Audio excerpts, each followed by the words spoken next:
Muy bien. Ahora sí. ¿Me están mirando todos? ¿Cómo me veo? ¿Notan alguna diferencia con respecto al domingo pasado o no? No es diferente. Desde que vine aquí hoy en la mañana, para empezar, David vino a buscar a Labán y me miró así. ¿Vieron cuando uno lo mira de arriba abajo? Así? Me dijo, ¿y este quién es? Presidente. ¿Dónde dice, me preguntó, ¿dónde lo tiene el pastor Alfredo? Porque no lo encontraba, dice. ¿Qué pasó? Yo no quiero delatar a nadie ni quiero andar diciendo nombres que es Teresa, pero hubo una hermana que hasta se tomó foto conmigo para que le quede para la posteridad que el pastor andaba de corbata. Porque no se da con tanta frecuencia, ¿verdad? Pero hoy me quise venir así. Estoy así. Inclusive los americanitos que me encontré a lo largo de la mañana, todos tenían algo que decir, hombre. El pastor Charles, el pastor de educación de la iglesia, me dice, no me digas que hoy tienes un funeral. Y no tengo un funeral, tengo una fiesta. Tengo una fiesta porque celebramos al Señor, pero hay una razón bien especial por la que quise hoy venir así. Me ayudó mi asistente de vestuario. Yo tengo asistente de vestuario.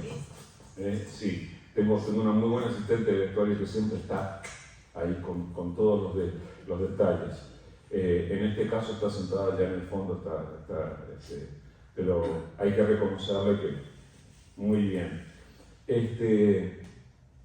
Yo no sé si ustedes se han dado cuenta, pero nuestra vestimenta puede provocar un impacto en los demás, ¿verdad? Nosotros a veces pensamos que solamente comunicamos cuando hablamos, pero muchas veces nosotros estamos comunicando cuando nos comportamos. Yo, ya me van a ver de cabello, conseguí cabello también, hasta eso conseguí. De acuerdo a cómo nos peinamos, de acuerdo a cómo caminamos, tiene que caminar de rancho, decimos, ¿no? Y hay otros que son bien urbanos para caminar. Con todo, nosotros de alguna manera comunicamos cosas, transmitimos algo. No se asusten que yo al vestirme así, yo no quise comunicarles algo, pero yo a veces he notado que incluso cuando uno se viste de determinada manera, provoca una reacción en las personas con las que se encuentra. Y fue el caso hoy, lo tomo muy en broma, porque yo quería explicarles esto de lo que vamos a hablar. Hace algunos días empezamos a hablar de esta carta de Jacobo el menor, el hermano de carne del Señor, que está aquí en la palabra del Señor. Y justamente tiene unas palabras que pueden tener que ver con esta cuestión.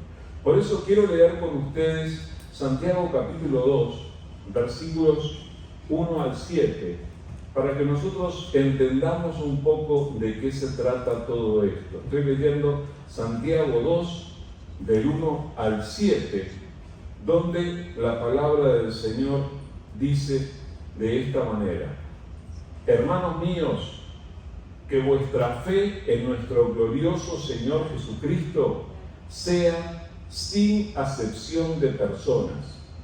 Porque si en vuestra congregación entra un hombre con anillo de oro y con ropa espléndida, y también entra un pobre con vestido andrajoso, y miráis con agrado al que trae la ropa espléndida y le decís: siéntate tú aquí en buen lugar, y decís al pobre: estate tú allí en pie, o siéntate aquí bajo mi estrado, ¿no hacéis distinciones entre vosotros mismos y venís a ser jueces con malos pensamientos. Hermanos míos, amados, oíd, ¿no ha elegido Dios a los pobres de este mundo para que sean ricos en fe y herederos del reino que ha prometido a los que le aman? Pero vosotros habéis afrentado al pobre. ¿No os oprimen los ricos y no son ellos mismos que os arrastran los tribunales? ¿No blasfeman ellos del buen nombre que fue invocado sobre vosotros? Aquí viene Santiago a la carga una vez más. Y allí en ese pasaje que acabamos de leer, tiene la explicación de por qué me vestí así. ¿Entienden ahora lo que quise hacer? Vengo aquí para que me besen el anillo, para que ustedes ya vean cómo nosotros sí hacemos distinciones. A ver quién se hubiera sacado foto conmigo si vengo con mi jean gastado de siempre. ¿Ah? Pero no, hoy me vine. Y entonces era especial. Y si nadie me conoce, ustedes imaginen que nadie me conocía aquí y de repente vengo y me presento en este lugar y ustedes me van a mirar. No es lo mismo mirar a alguien que se ve así que mirar a alguien que uno más, otro. Hasta del prolijo se ve. Escuchen, vivimos en sociedad y hay personas que se ven diferentes unas de otras, ¿sí o no? Hay personas que por una cuestión biológica y de naturaleza quedamos así. Hay otros que se ponen así porque se pasan la rasuradora. He visto señoras que tienen cabello morado, azul, rojo, de todos los colores.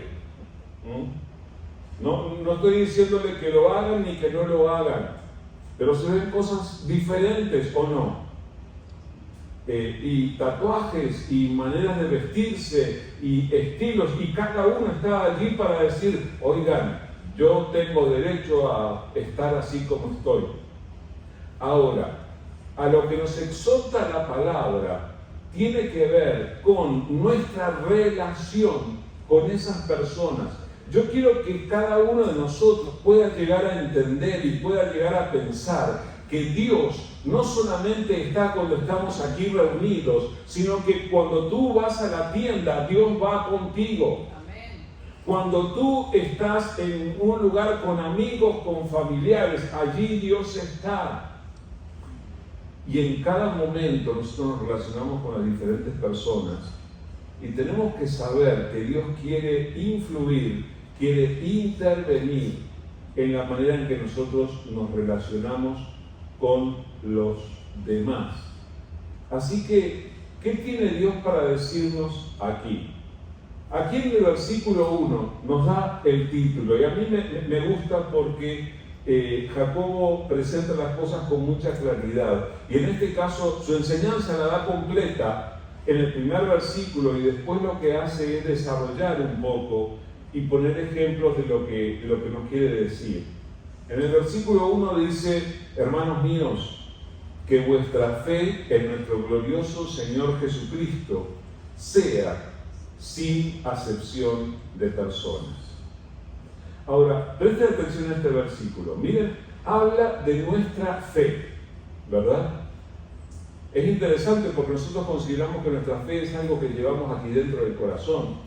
Es algo que llevamos tan interno, tan profundo, tan invisible. Es esa convicción, esa seguridad que tenemos de la salvación que tenemos en Jesucristo, y lo llevamos bien dentro. Ahora, parece ser como si Santiago se estuviera refiriendo a otra cosa. Porque ¿cómo es esto de que la fe tiene que ser sin excepción de personas? Está diciendo que nuestras convicciones, que nuestra relación con Dios tiene que afectar de alguna manera la manera en que nos relacionamos unos con otros y la manera en que miramos a los demás. Hermanos míos, que su vida cristiana, que ustedes como cristianos, que ustedes siendo de aquellos que creen en el Señor Jesucristo, en su estilo de vida, no discriminen a los demás. Eso es lo que está diciendo aquí.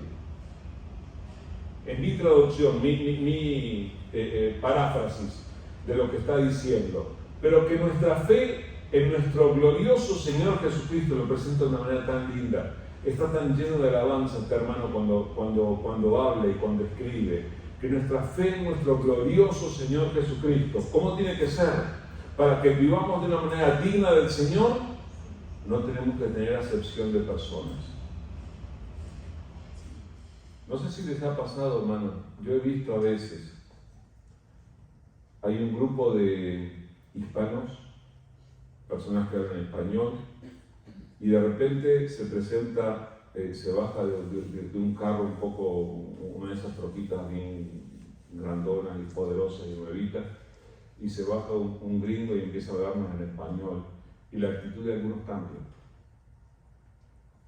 porque el otro hablaba inglés.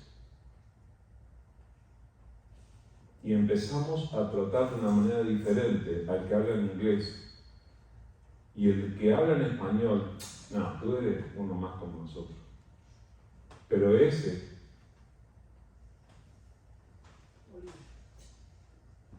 huele a gringo. Usted no escucha mucho, usted está casado con un gringo. Estoy jugando, ya saben que estoy jugando. Pero a veces es así, hermanos. Hay veces que por la forma en que hablan, por el idioma que hablan, hay ocasiones por la manera en la que visten, podemos hacer la distinción. Hay veces que por el título que llevan, nos lo presentan y nos dicen, este es el doctor tal. Doctor, hijo. Y ya lo miramos como, wow. Pero cuando es uno que no llegó al 7º grado, mira, ya se nota cómo habla, ya se nota qué tipo de persona es. Y entonces, lo que nos dice la palabra es que no tenemos que discriminar. Y escuchen, esto es válido para nosotros, que muchas veces somos los que de alguna manera nos hemos sentido discriminados por otros y que nosotros sabemos cuánto duele ser discriminado por cómo nos vemos o por cómo hablamos o por el idioma que hablamos. Sin embargo, es interesante que nosotros mismos caemos en el error de distinguir a las personas o tratarlas diferente de acuerdo a cómo se ven. La enseñanza es esta: no trates a las personas de acuerdo a cómo se ven. No trates a las personas de acuerdo a cómo se ven. Tenemos que tratar a las personas conforme al amor de Dios. ¿Se dan cuenta el ejemplo que pone Santiago aquí? Imaginen que están en su congregación, están reunidos. Dice, si en vuestra congregación entra un hombre con anillo de oro y con ropa espléndida, y también entra un pobre y andrajoso, y miráis con agrado al que trae la ropa espléndida, y le decís, siéntate, le ponemos voz así de FM, siéntate tú aquí en buen lugar. Y le decía al pobre, quédate parado, o siéntate aquí, te suelto. Busca ubicación. ¿Puede ser que hagamos eso a veces? Saben que lamentablemente sí sucede. Y pregunta Santiago, ¿no hacéis distinciones entre vosotros mismos y venís a ser jueces con malos pensamientos? Es algo que tenemos que aprender a evitar. nosotros necesitamos darnos cuenta de que Dios, siendo Dios y conociendo cada detalle de nuestra vida, Él nos ha tratado a todos de igual manera. No ha dependido de nuestra educación, no ha dependido de cuánto tenemos en nuestra cuenta bancaria, no ha dependido de cuál sea el carro que manejamos. Dios, incluso, nos dice este mismo pasaje, ha preferido a los más quebrantados.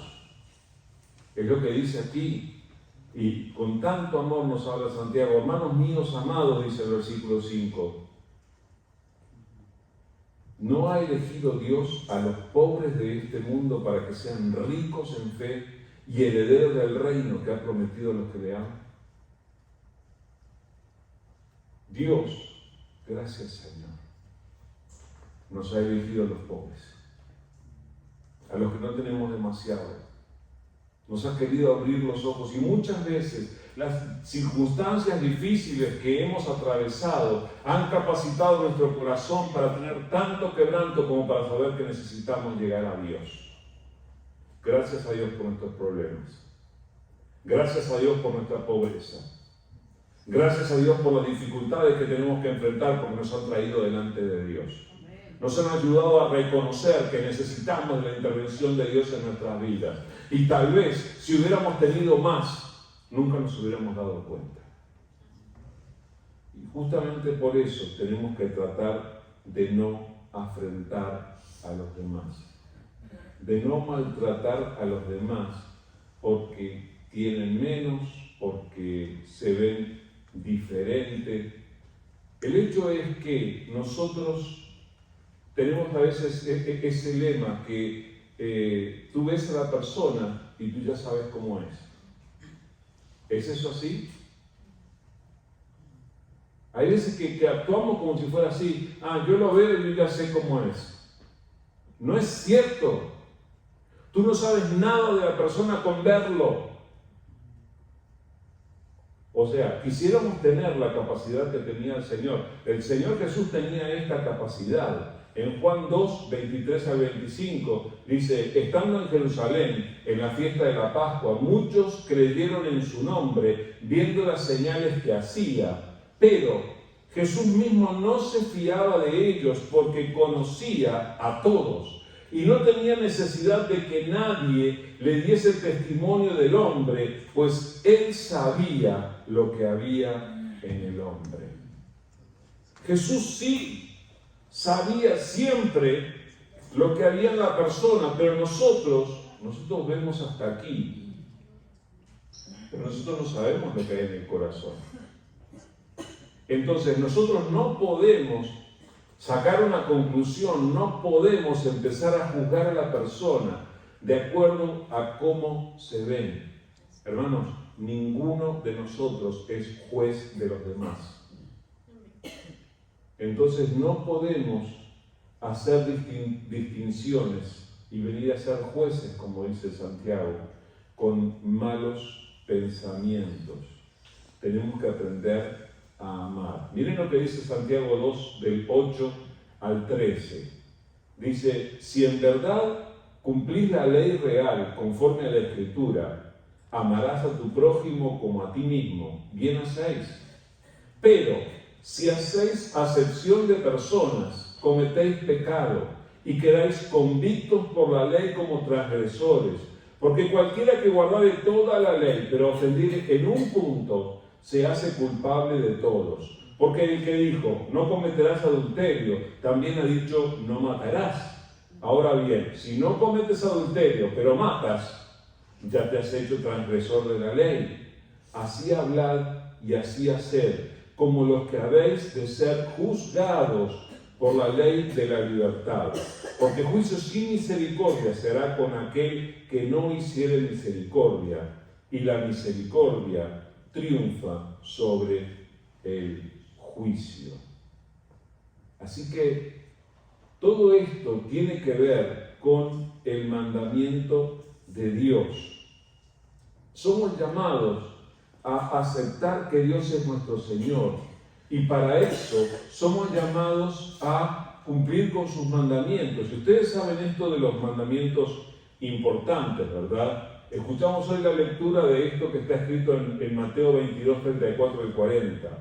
Entonces los fariseos, oyendo que había hecho callar a los saduceos, se juntaron a una, y uno de ellos, intérprete de la ley, preguntó por tentarle, diciendo: Maestro, ¿cuál es el gran mandamiento de la ley?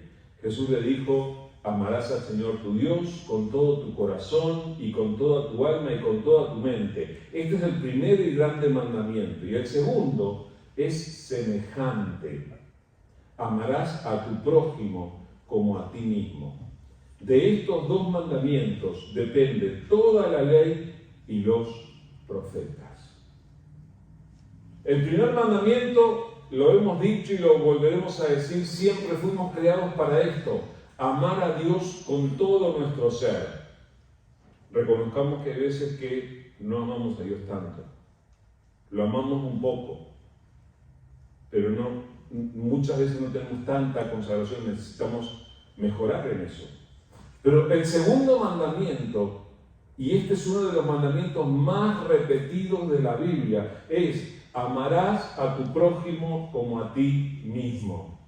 Somos llamados a amarnos. Incluso Jesús, en el Evangelio se nos cuenta de alguien que tenía un pretexto para no cumplir con este mandamiento. Decía: es que yo no sé quién es mi prójimo. ¿Cómo le respondió Jesús? Le contó la parábola del buen samaritano. Y le habló de este hombre que había sido asaltado por los ladrones y que había quedado lastimado, herido, medio muerto junto al camino, y que pasaron diferentes personas muy importantes y nadie hacía nada por él, hasta que pasó un extranjero, una persona despreciada y despreciable por los judíos, y se detuvo y lo vio, y dice: y fue movido a misericordia.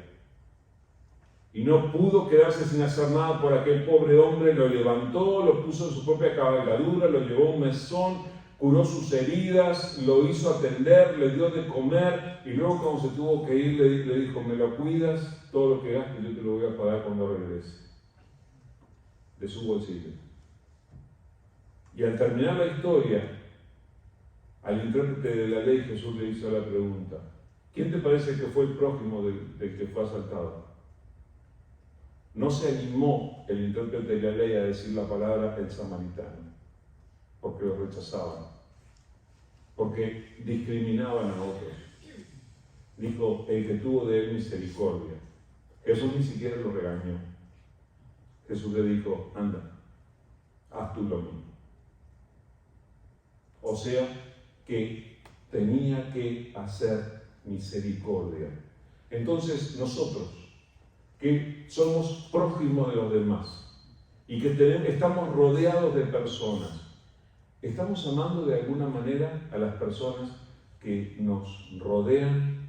Si hacéis acepción de personas, cometéis pecado y quedáis convictos por la ley como transgresores, nos dice Santiago. Así hablad y así haced como los que han de ser juzgados por la ley de la libertad. Hermanos, no andemos por la vida como si los demás fueran a ser juzgados y nosotros no. Nosotros vamos a tener que rendir cuentas delante de Dios por cómo tratamos a los demás.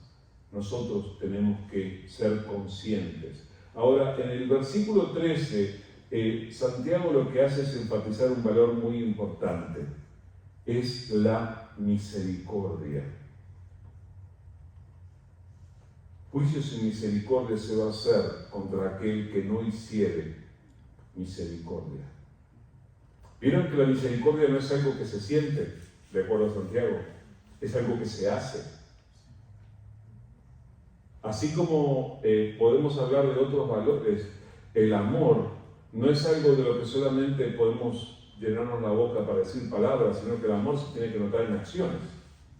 La misericordia se expresa por medio de las acciones. Juicio sin misericordia se hará con aquel que no hiciere misericordia. La misericordia triunfa sobre el juicio. Así que la pregunta aquí sería, ¿estás haciendo misericordia de las personas a tu alrededor?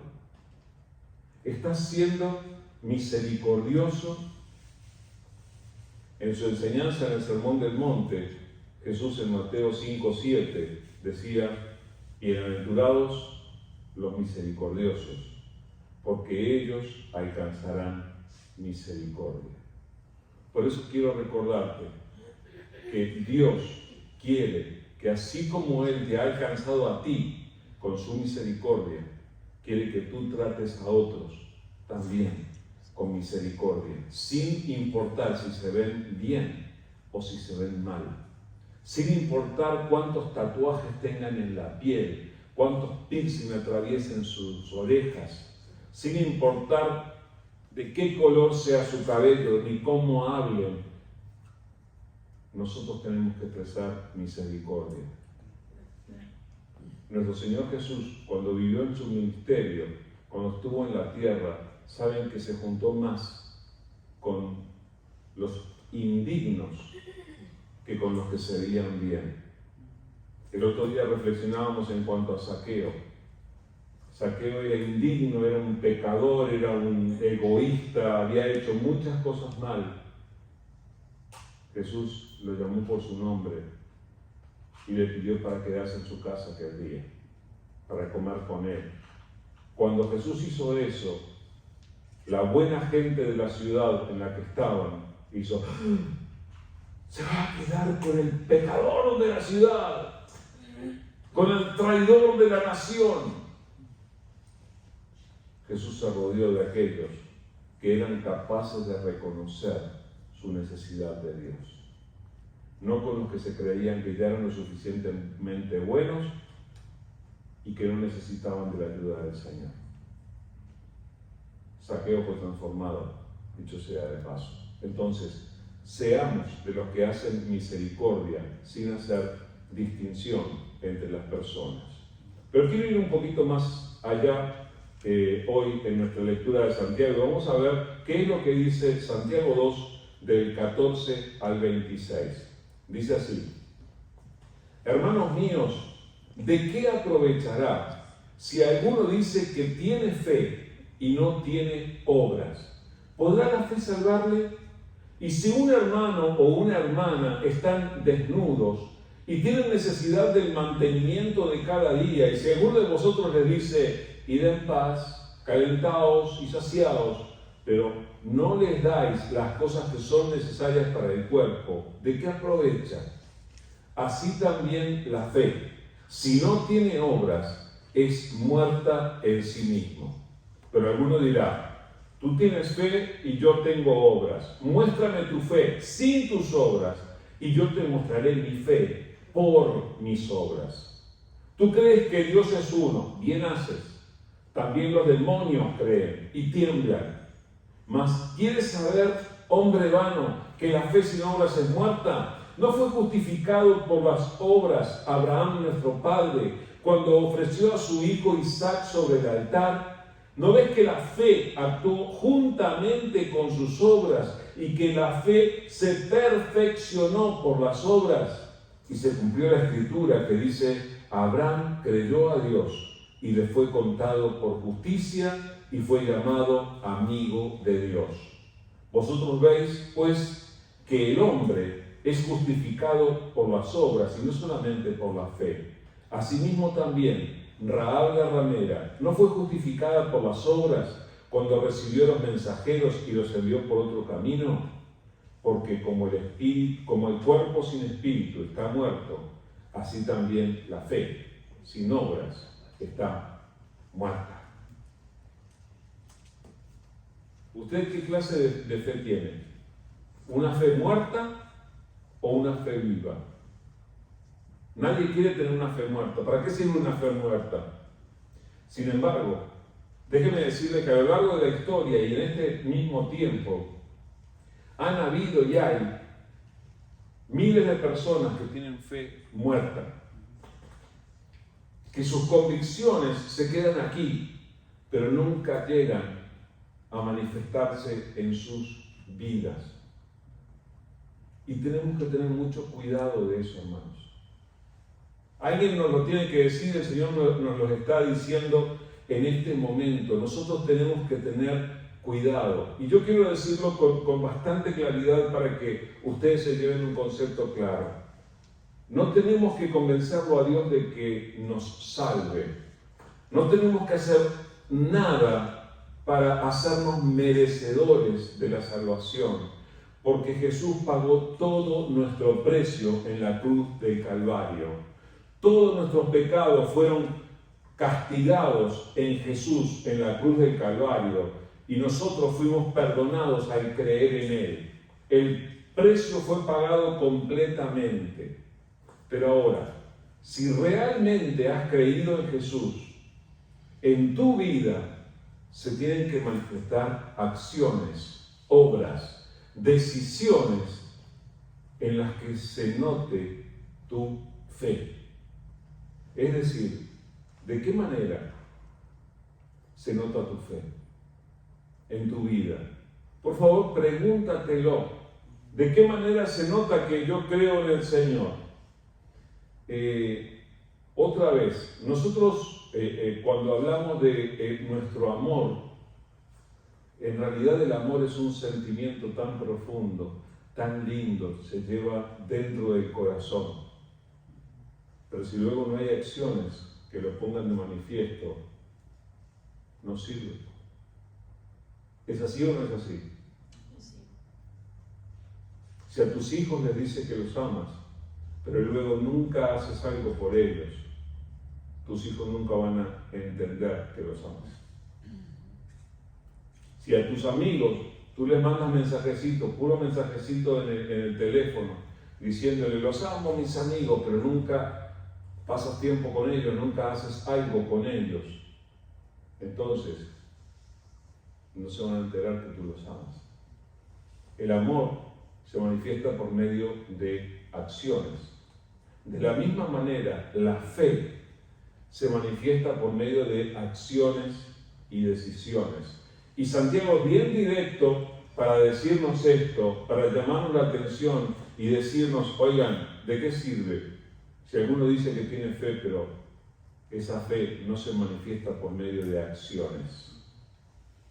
Y es bien duro esto, hermanos. Sí que tú tienes fe en Dios, qué bueno. Prácticamente parece que está aplaudiendo. Los demonios también creen y tiemblan. A ver cuántos demonios se van al cielo.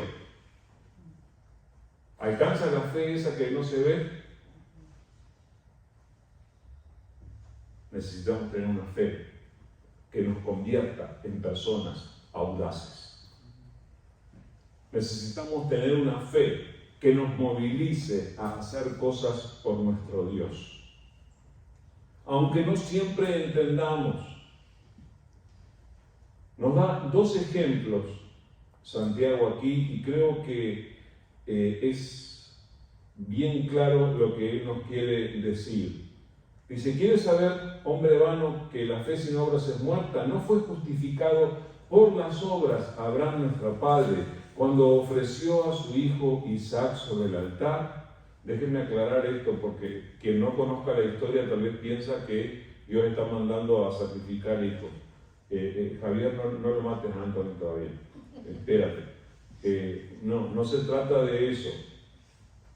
No se trata de que Dios haya hecho o haya pedido el sacrificio de hijos en ningún momento. Pero nos cuenta la palabra del Señor que para probar a Abraham, una vez Dios le dijo, anda y presenta a tu hijo en holocausto sobre el lugar que yo te voy a mostrar. Es un pasaje impactante. Además, Isaac, de quien le hablaba Dios a Abraham, le había nacido a Abraham cuando Abraham tenía 100 años de edad. Era un milagro. Era el hijo de la promesa. Dios le había dicho a Abraham, en tu descendencia van a ser benditas todas las naciones de la tierra. Y él no tenía ningún hijo. Dios le dio, por medio de su esposa Sara, de 90 años. Hay esperanza para todas las señoras aquí presentes que se tranquilas pueden tener familia todavía. si Sara tuvo. Pero lo que estoy diciendo es que aquel hijo era especial y un día Dios viene y le dice: oye, Abraham, ven aquí, entrégame a tu hijo, tu único, el que amas. Lo dice con todo conocimiento de cuánto valía Isaac para él. Entrégale un holocausto. Abraham sabía lo que era un holocausto. Un holocausto era una ofrenda animal desangrada en un altar delante de Dios hasta la muerte, y que luego se encendía fuego hasta que lo único que quedaban eran cenizas y humo. Eso fue lo que Dios le pidió. Lo interesante de ese pasaje es que cuando escuchó la voz de Dios, Abraham, dice, se levantó temprano en la mañana, preparó todo y salió al lugar que Dios le mostraba. 3 días estuvo caminando Isaac con su hijo para ir a sacrificarlo, sabiendo que cuando llegara a aquella montaña lo iba a acostar sobre un altar. Y de hecho dice que, llegado el momento, levantó la mano con el cuchillo. Y fue entonces que Dios lo detuvo. ¿Qué es lo que había allí? Santiago nos dice: había fe que se puso de manifiesto por medio de acciones. ¿Ustedes se creen que Abraham entendía lo que Dios estaba haciendo al pedirle a su hijo? Abraham no entendía nada. Así como a veces nosotros podemos no entender qué es lo que Dios está haciendo en nuestras vidas. ¿Qué es lo que nos corresponde a nosotros? Tener confianza. Abraham no entendió, pero confió en que Dios, si fuera necesario, era capaz de levantar a su hijo de entre los muertos para que la promesa se cumpliera. Pero él tuvo confianza. Y esa confianza se manifestó por medio de su obediencia. Aunque él no entendió, él confió. El otro ejemplo que nos presenta es el de Rahab. Asimismo, Rahab la ramera, dice el versículo 25, no fue justificada por obras cuando recibió a los mensajeros y los envió por otro camino. Rahab era una señora que vivía en la ciudad de Jericó, tenía un oficio no muy respetable, era una ramera, era una prostituta, y ella recibió a estos hombres que venían de Israel, que eran espías que venían a reconocer la ciudad, y ella los escondió en su casa, en su azotea, y los protegió, los dejó salir por su ventana para que se escaparan. El hecho es que esta mujer fue una mujer de fe, que no solamente le dijo a estos espías: escuchamos de lo que Dios está haciendo con ustedes y cómo Dios está obrando en la vida de este pueblo. Yo tengo la convicción de que Dios va a seguir obrando en ustedes. No solamente le dijo eso, sino que arriesgó su vida frente a las autoridades de su ciudad, protegiendo a estos hombres de Dios que habían llegado. O sea, su fe se puso de manifiesto por medio de sus acciones. Hoy en día, cuando nosotros venimos a la palabra del Señor y encontramos cualquier mandato que Dios nos quiera dar, que nosotros, no sé, amemos a nuestros enemigos. Yo no entiendo esto de amar al enemigo, ni sé cómo Dios lo va a hacer, ni me va a salir naturalmente, voy a necesitar la ayuda de Dios para eso. Pero yo lo quiero hacer porque Dios lo dice. Y de la misma manera como amar a los enemigos, hay tantas otras cosas que Dios tiene para enseñarnos en las páginas de su palabra. Nosotros tenemos que confiar en Él. Y tenemos que vivir y actuar y tomar decisiones de acuerdo a esa confianza que nos despierta aquel que nos amó y que envió a su Hijo a morir por nosotros. Hermanos, la fe que no tiene obras está muerta. Entonces, pídele al Señor que de alguna manera te permita poner en práctica tu fe. Y que tú puedas saber, yo estoy haciendo esto porque confío en el Señor. Tal vez tenga que ver con que des, tal vez tenga que ver con que ayudas, tal vez tenga que ver con que te acerques a alguien, tal vez tenga que ver con que arriesgues tu reputación para hablarle de Jesucristo a alguien que evidentemente no quiere escuchar. Tal vez no sé qué es lo que quiere hacer el Señor, pero algo te dice el Señor, tú vas en obediencia, hazlo en fe y vas a poner en práctica tu fe. Y tu fe no va a ser solamente algo teórico, algo escondido, sino que vas a ver a Dios obrando en la práctica en tu vida, porque confiaste en Él. Estas personas de las que hablamos, Abraham, Rahab, y podríamos seguir, la lista es larguísima, son personas que aprendieron a conocer a Dios al verlo moverse en la práctica en sus vidas. Entonces, seamos como esas personas y hagamos lo que Dios nos enseña que hagamos para que nuestra fe no sea solamente palabras, sino que se manifieste en acciones. Hermanos, no hagamos acepción de personas y tengamos una fe práctica. Vamos a orar. Gracias te damos. Gracias por esta palabra que tú hablas a nuestro corazón y tú sabes cómo esto se aplica a nuestras vidas en este tiempo, Señor. Tú sabes, Señor, de qué manera tenemos que dejarnos de discriminar a los demás y tenemos que ser misericordiosos como tú lo eres con nosotros.